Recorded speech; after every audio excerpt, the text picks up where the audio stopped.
అప్పుడు ఉన్నటువంటి యూదులు వాళ్ళందరూ కూడా మనుషులు మెచ్చుకునేటువంటి క్రియలు చేసేవాళ్ళే తప్ప నిజంగా మనిషిని రక్షించేటువంటి మంచి కార్యాలు ఎప్పుడు చేసేవాళ్ళు కాదు. వీళ్ళు మనుషులు మెప్పు కోరుకునేవాళ్ళట.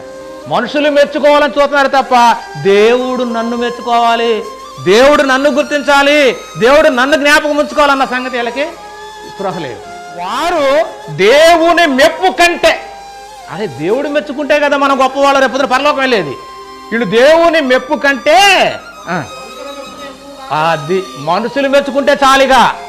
ఎవడికి కావాలి మనుషులు మెచ్చుకుంటే ఏంది, మెచ్చుకోకపోతే ఏంది? దానికోసం ఇలా తాపత్రపడుతున్నారు అందరూ కూడా. రాజకీయ నాయకులు అందరూ అంతే, మంచి మంచి వేసుకొని అక్కడక్కడ డబ్బులు పంచుతుంటారు. అక్కడ 1 లక్ష అక్కడ 1 లక్ష ఎత్తున్నాడు రైతులకి భరోసా. ఎందుకంటే మెచ్చుకోవాలి, అందరూ ఓటేయాలి, నమ్మాలి. ఇది లోకస్తులు చేసే పని. ఇలాగనే క్రైస్తవులు కూడా ఉన్నారు కొంతమంది.